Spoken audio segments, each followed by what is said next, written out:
I'm sure a lot of you guys remember the old ceremonial hunting tradition of eating the heart out of the first animal you kill. Meat from those organs are among the most nutrient-rich foods on the planet. You can get those same benefits your ancestors craved via convenient daily capsules from Heart and Soil. Find out more at heartandsoil.co. And remember, use code MeatEater for 10% off your purchase. There's nothing like snook hook sets at dawn or catching a tarpon in the moonlight. Find your next fishing trip made easy on fishingbooker.com and experience the magic of the Sunshine State or any other destination on your fishing bucket list. Book a blue water adventure in search of sailfish or go snapper fishing with the kids. With over 6,000 captains and trips to choose from, planning your next one just got a whole lot easier. Download the Fishing Booker app on the Google Play or App Store or visit them online at fishingbooker.com to book your trip today.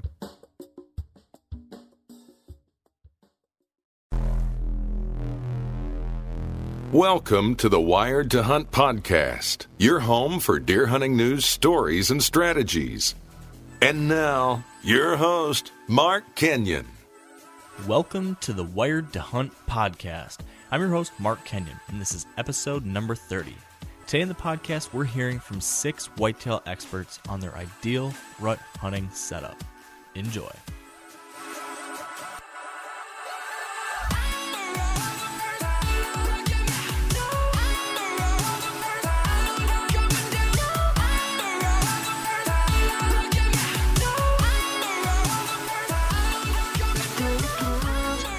All right, welcome to the Wired to Hunt podcast. Today is actually a bonus mini episode of the podcast, but since it's early November and the whitetail rut is on, we're pulling out all the stops to keep you well informed and ready for big bucks. So there will be 2 episodes this week. How about that? That said, today we're actually going to be sharing with you an exclusive sneak peek at our Rules of the Rut 2.0 podcast series. As you've probably heard about already, earlier this year I launched the Rules of the Rut 2.0, a digital product package comprised of 2 ebooks and 3 podcasts featuring some of the top whitetail hunters in the country, covering all things related to the rut. Today, I wanted to share with you an excerpt from the second podcast in that series, in which we discuss rut hunting stand sites. For this section, I asked 6 incredible whitetail hunters to describe their ideal rut hunting setup in detail. In this section, you'll hear from Bernie Behringer, Scott Bestel, Randy Hines, Don Higgins, Jeff Sturgis, and Dan Infalt. If you like what you hear, be sure to visit wiredtohunt.com/rulesoftherut to download the full package with the 2 ebooks and 3 podcasts, jam-packed with more great rut hunting information. That all said, let's dive right into our excerpt from the Rules of the Rut 2.0 podcast series, Part 2.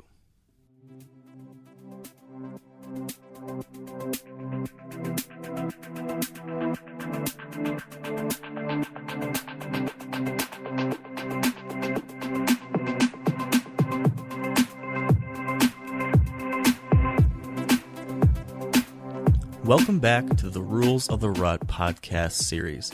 This is part 2.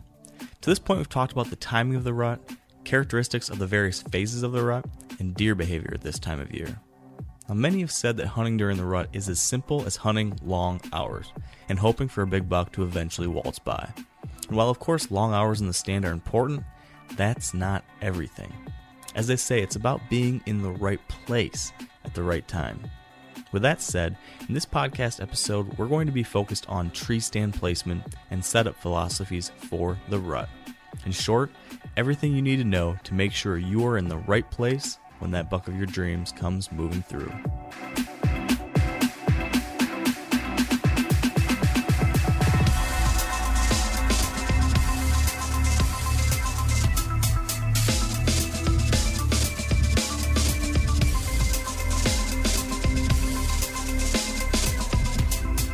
To begin this section, we asked several of our whitetail experts what their ideal rut hunting setup would look like. Their answers are loaded with wisdom that you can apply during your own hunts. So get out a piece of paper and get ready to take notes. To kick things off, here's Bernie Behringer, an accomplished outdoor writer, the author of The Freelance Bowhunter, and a blogger at bowhuntingroad.com. I think my perfect rut stand would be in a pinch point that is leading between bedding areas. Bucks know where the does bed, and they tend to just rotate back and forth, and they travel a lot. They're on their feet during the day, during the peak of the rut, and so that pinch point would be something that funnels down those deer into a narrow area where there's a tree that you can get in and have the wind right, and just be in a situation where your odds are high of having one of those deer that are on their feet come by you. And a lot of people would prefer to be in areas where there's just doe concentrations or where the does are feeding or whatever. But I think during the peak of the rut, it's better to actually be in a travel zone that actually narrows down the travel pattern. Like it might be an outside bend of a river that's more difficult for them to cross, so it narrows down the pathway along the top of a ridge or the bottom of the ridge below by the river, or it might be some wide, long-running barriers with open areas on both sides that would pinch these deer down. And so if you can find bedding areas where the deer are bedding and get on something between them, that's probably your best situation. And when I'm looking for this site, I'm going to think high and think low, I guess is the way I put it. I'm looking at the ridge tops, or I'm going to look at a creek bottom or something like that. That's where the deer tend to prefer to travel, and that can be based on the wind direction.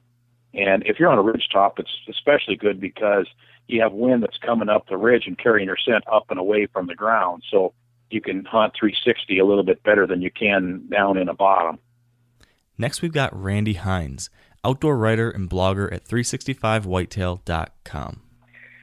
Ideal stand site would be in between where I know that a buck is going to be, or I should say, where I know a buck is most likely to be cruising for does. These are going to be a lot of funnels, and I hunt a lot of funnels during the rut. Like last year, we hunt this little strip of property that no one wants to hunt there, but I know that on the other side of it is a piece of private property no one can hunt. It's very thick. So during the actual, if you want to call it the hunter's rut, I think as the doters call it, or you want to call it the chase phase, the does go to that spot because it's very thick and they're trying to hide from the bucks. During, that phase of the rut, these bucks are still cruising from a large portion of timber through that funnel into where those does are. Now, the does obviously want nothing to do with them, but that's where I would say would be a premier stand spot, or where I would want to have a stand. Continuing on, here's Scott Bestel again of Field and Stream with his take on the ideal rut hunting stand. I'm a big terrain hunter. I see whitetail deer hunting a lot like fishing, for trout or bass. And you look at a lake or a river, and you're looking at structure and water flow, and you're asking yourself, okay, if I was a fish, where would I be laying? And if I was a really big fish that was kind of picky about where he sat and waited for food or breathing or whatever he's going to do, where would I be? And I'm a lot the same way with deer. I try to read terrain, figure out how deer, especially bucks, are going to move through terrain. I think they do it a little more discreetly than does, and they also do it a little more lazily. A doe will cut out and run to point B from point A, at the most, I guess, obvious point. A lot of times bucks don't do that. They prefer to be hidden, but they always seem to have these kind of covert travel that help them, cover the distance efficiently. So anyway, I'm a big terrain hunter. I like to sit in funnels, and especially kind of addendum to that, funnels close to whatever the hot food source is right now, especially that, you refer to the early November time frame. I think, does drive the rut. I mean, where the does are is where it's going to happen. And so you have to know what those does are feeding on. So I'm looking for a terrain funnel near the best food source that's hold the most does. Next, we've got Don Higgins again, as he shares his own thoughts on the perfect spot to be during the rut. Well, during the early phases of the rut, I like to be on the downwind edge of thick bedding cover. And those bucks, just for one thing, a mature buck is always going to use his nose.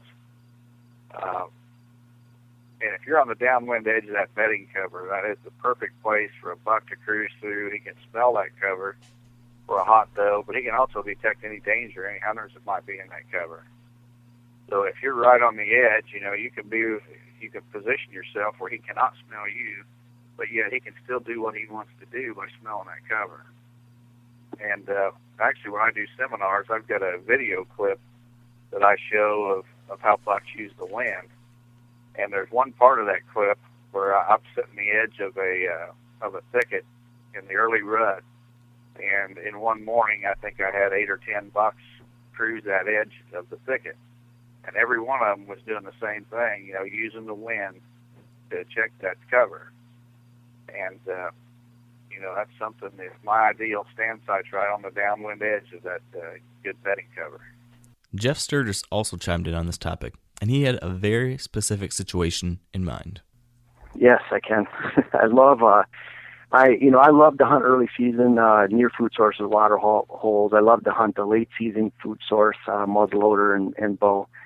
But boy, my favorite time to hunt in the woods is that last week of October, first week of November, when you get those really good cold fronts that come through. And again, you have these temperatures, and it's all relative. It really doesn't matter if the high temperatures have been in the low 50s or the mid 70s. When you get that 15, 20 degree temperature drop and you get that rising barometric pressure, you have calm, cold, clear skies.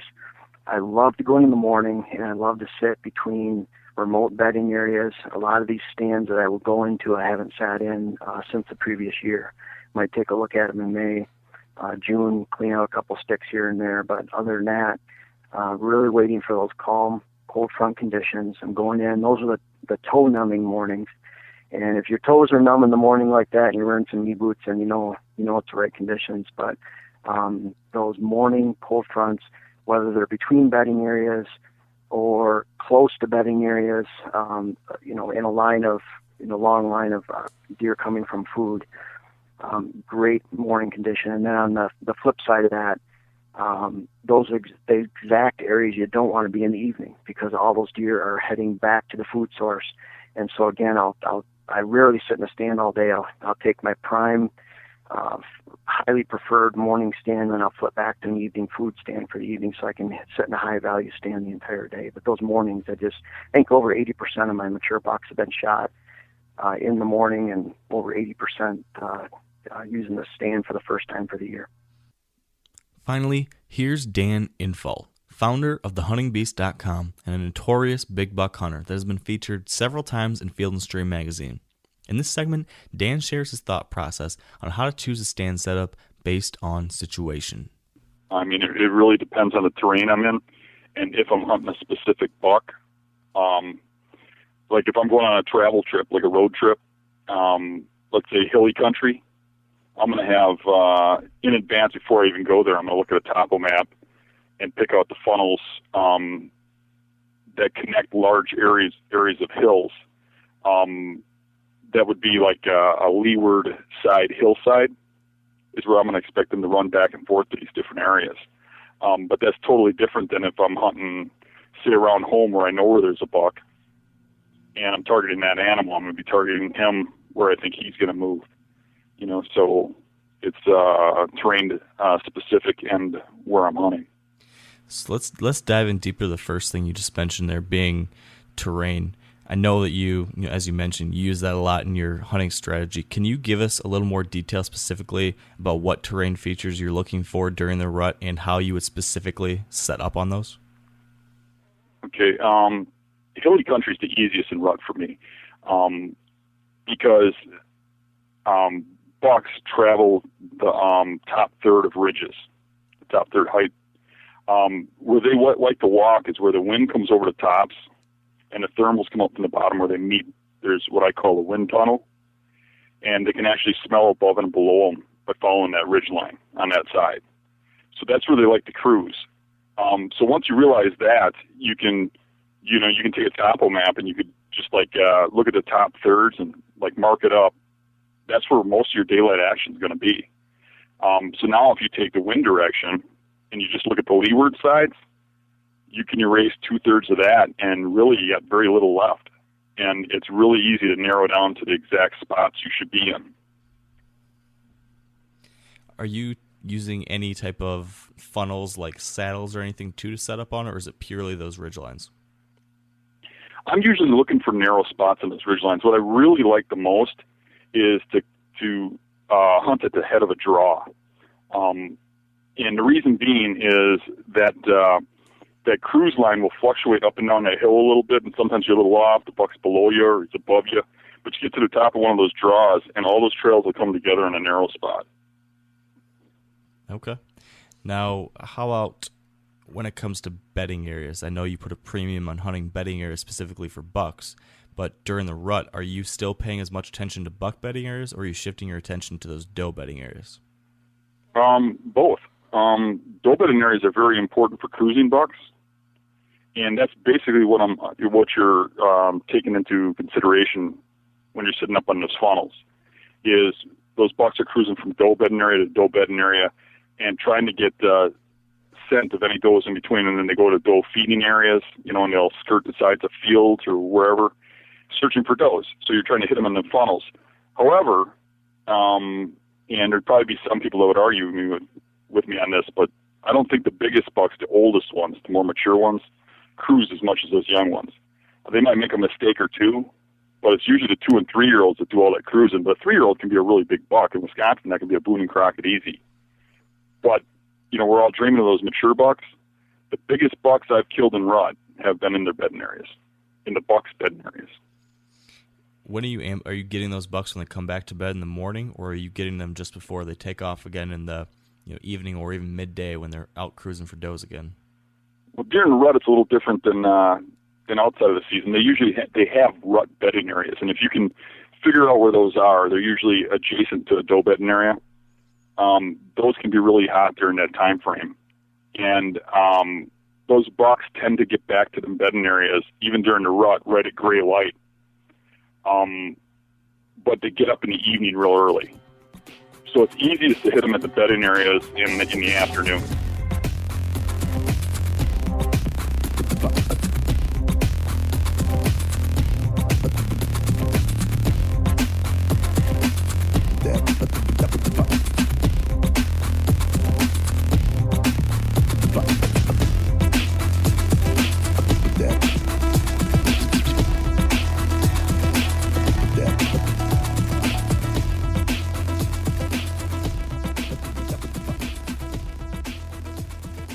Well, there you have it. A short but sweet excerpt from the Rules of the Rut 2.0 that hopefully you found just as interesting as I did. If you'd like to hear the rest of this podcast and the other 2 in the series and get the 2 full ebooks included, just visit wiredtohunt.com/rulesoftherut. The Rules of the Rut 2.0 package costs $11.99, but as one Wired to Hunt reader, Derek Diaz, announced on Twitter, it is without a doubt the best $12 he's ever spent on hunting gear. Thank you in advance for your support. Proceeds from the Rules of the Rut 2.0 are helping keep the Wired to Hunt podcast on air and a roof over my head, so thank you. Moving on, as always, if you've been enjoying the podcast, we would really appreciate it if you could leave us a rating or review on iTunes. We're now officially over 100 reviews, which is awesome, so thanks so much for that. Finally, we'd like to thank our partners who help make this show possible as well. Big thanks to Sitka Gear, Trophy Ridge, Bear Archery, Redneck Blinds, Carbon Express Arrows, Huntsoft, Lacrosse Boots, Big & J Long Range Attractants, and the Whitetail Institute of North America. That all said, thanks so much for joining us today on this bonus episode of the Wired to Hunt podcast. I hope you've been spending some long hours in the tree stand, and maybe even have filled your tag with a big rutting buck. Until next time, hunt hard, have fun, and stay wired to hunt.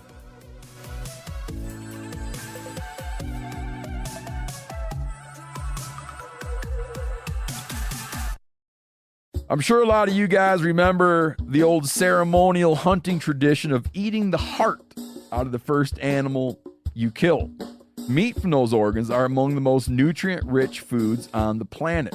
You can get those same benefits your ancestors craved via convenient daily capsules from Heart and Soil. Find out more at heartandsoil.co. And remember, use code MeatEater for 10% off your purchase. You ever get that feeling the walls closing in, the concrete jungle suffocating you?